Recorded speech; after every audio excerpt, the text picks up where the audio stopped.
अस्सलाम वालेकुम स्टूडेंट्स। आज जो टॉपिक पढ़ना है वो हमारे पास है फ़िज़िकल प्रॉपर्टीज़ ऑफ अल्केन। इससे पहले हमने प्रिपरेशन रिएक्शन हमने पढ़े थे अल्केन के, ठीक है, और उसमें हमने हाइड्रोजनेशन पढ़ा था और उसके बाद रिडक्शन ऑफ अल्काइल हेलाइड पढ़ा था। अगर आपने नहीं देखे पहले वाले लेक्चर तो आपको लिंक जो है वो डिस्क्रिप्शन में मिल जाएगा।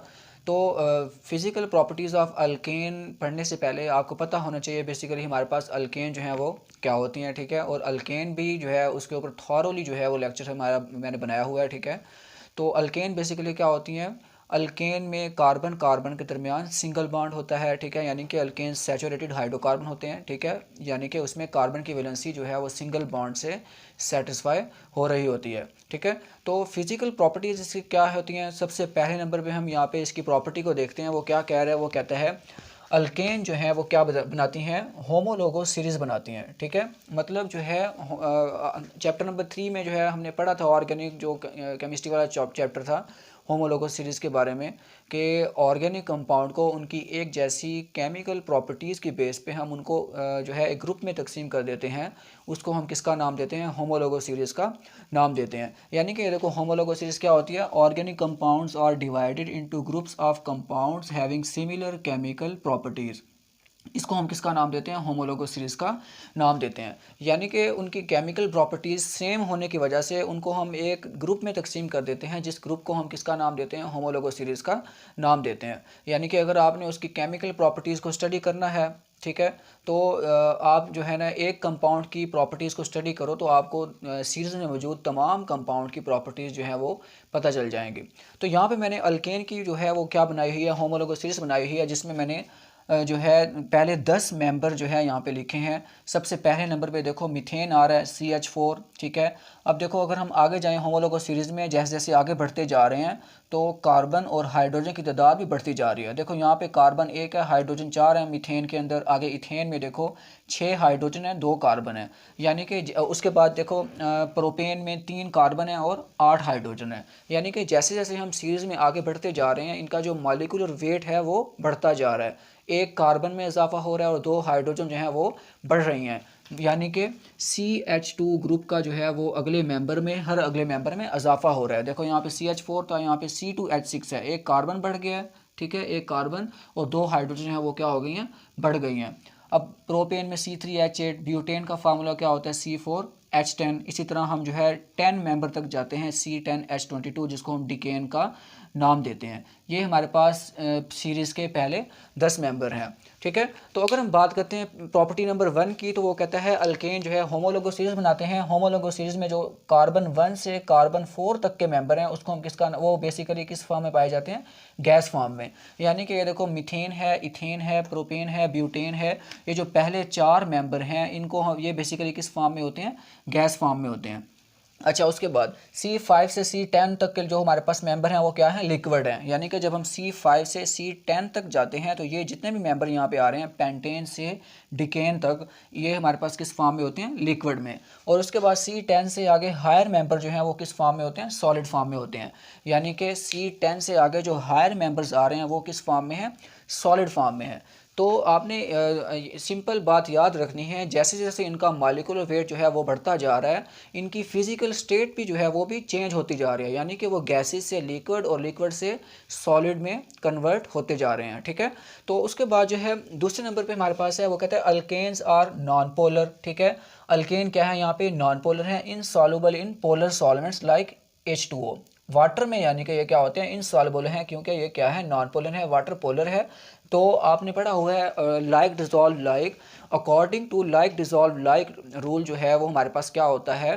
Polar compound dissolve in polar solvents and non polar compound dissolve in non polar solvent, ठीक है। Polar compound does not dissolve in non polar solvent, यानी कि जो हमारे पास पोलर होंगे वो नॉन पोलर में हल नहीं होंगे, and non polar does not dissolve in polar solvent. तो सिंपल, अब हमारे पास जो अल्केन्स हैं वो क्या है? यहाँ पे नॉन पोलर हैं, ठीक है, और जो वाटर है वो क्या है? पोलर सॉल्वेंट है। तो नॉन पोलर पोलर में हल नहीं होगा according to like dissolve like rule.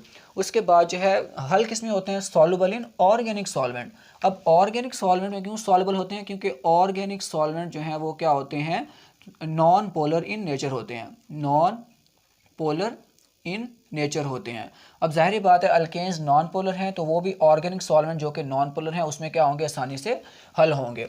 उसके बाद तीसरे नंबर पे वो कहते हैं their density increase with the increase in molecular size. ठीक है, तो वो कहते हैं जैसे जैसे इनका मॉलिक्यूलर वेट बढ़ता जा रहा है, इसकी डेंसिटी जो है अल्केन की वो इंक्रीज़ होती जा रही है। यानी कि ये देखो, अगर हम होमोलोगस सीरीज़ में देखें तो जैसे जैसे इनका मॉलिक्यूलर वेट बढ़ता जा रहा है, CH4 का मॉलिक्यूलर वेट कम है, C2H6 इथेन में देखो CH2 ग्रुप का इजाफा हो गया है, प्रोपेन में फिर जो है CH2 ग्रुप का इजाफा हो गया। मतलब जैसे जैसे हम आगे बढ़ते जा रहे हैं इनमें कार्बन और हाइड्रोजन की तादाद बढ़ती जा रही है, जिसका मतलब क्या है कि जैसे जैसे सीरीज़ में हम आगे बढ़ रहे हैं इनका मॉलिक्यूलर वेट जो है वो क्या हो रहा है, बढ़ रहा है। तो वो कहते हैं मॉलिक्यूलर वेट बढ़ने के साथ साथ इनकी डेंसिटी जो है वो भी क्या होती जा रही है, वो इंक्रीज़ होती जा रही है। अब क्यों इंक्रीज़ होती जा रही है, ज़ाहिर बात है जैसे जैसे मॉलिक्यूलर वेट बढ़ रहा है उनकी फिजिकल स्टेट भी गैस से लिक्विड, लिक्विड से सॉलिड में कन्वर्ट होती रहती है। अब ज़ाहिर बात है गैसेस जो है उनकी डेंसिटी कम होती है, आगे लिक्विड है उनकी डेंसिटी ज़्यादा होती है, और जो सॉलिड है उनकी डेंसिटी सबसे ज़्यादा होती है। और ऐसा क्यों होता है, because of greater intermolecular forces. यानी कि सॉलिड में इंटरमॉलिक्यूलर फोर्सेस ज़्यादा होती हैं, गैसेस में क्या होती हैं, कम होती हैं। जैसे जैसे जो है हम आगे बढ़ते जा रहे हैं इंटरमॉलिक्यूलर फोर्सेस क्या होती जा रही हैं, इंक्रीज़ होती जा रही हैं, और जो है गैसेस से लिक्विड, लिक्विड से सॉलिड में कन्वर्ट होते जा रहे हैं, और इनकी डेंसिटी भी क्या होती जाती है, इंक्रीज़ होती जाती है। तो यहाँ पे क्वेश्चन आता है why density of alkane increase gradually with the increase in molecular size. तो सिंपल इसका आंसर है the density of alkane increase gradually with the increase in molecular size because of greater intermolecular forces। ठीक है, intermolecular forces बढ़ती जाती हैं तो हमारे पास इनकी डेंसिटी भी जो है वो आहिस्ता आहिस्ता क्या होती जाती है, बढ़ती जाती है। ज़ाहिर बात है जब आप अगले मेंबर में आप जो है हायर मेंबर की तरफ जाते हो तो वो ग्रेटर इंटरमॉलिक्यूलर फोर्सेस की वजह से गैसेस से लिक्विड और लिक्विड से सॉलिड में कन्वर्ट होते जाते हैं, तो उनकी डेंसिटी भी हमारे पास क्या होती जाती है, इंक्रीज़ होती जाती है। उसके बाद जो है melting and boiling points increase with the increase in molecular weight. यानी कि जैसे जैसे आगे हम सीरीज़ में आगे बढ़ते हैं वो गैसेस से लिक्विड, लिक्विड से सॉलिड में कन्वर्ट होते जा रहे हैं, तो अब सॉलिड के मेल्टिंग और बॉइलिंग पॉइंट जो है वो ज़्यादा होते हैं एज़ कम्पेयर टू गैसेस के।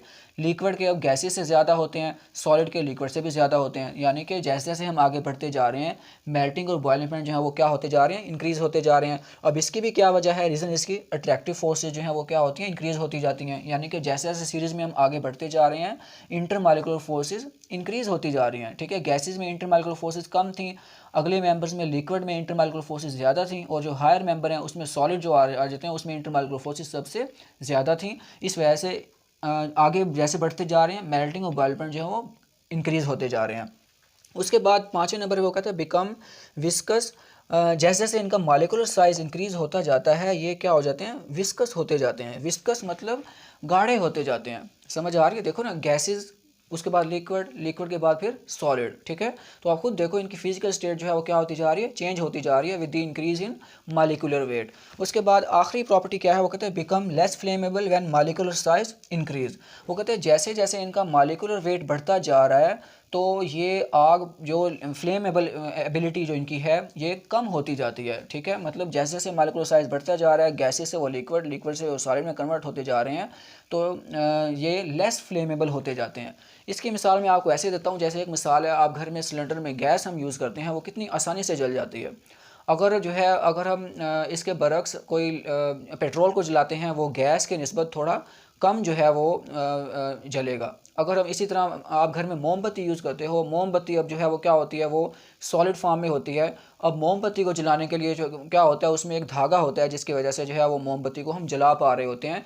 यानी कि सॉलिड वाले जो हमारे पास ऑर्गेनिक कंपाउंड हैं वो कम जलते हैं, लिक्विड वाले थोड़े से ज़्यादा जलते हैं, और गैस जो है वो बहुत ही बासानी जो है वो क्या हो जाती है, जल जाती है। ठीक है, तो इसी तरह जो है वो कहता है जैसे जैसे इनका मॉलिक्यूलर साइज़ बढ़ता जाता है तो ये क्या होते जाते हैं, लेस फ्लेमेबल होते जाते हैं। यानी इनका जो आग पकड़ने की जो इनकी एबिलिटी है वो कम होती जाती है।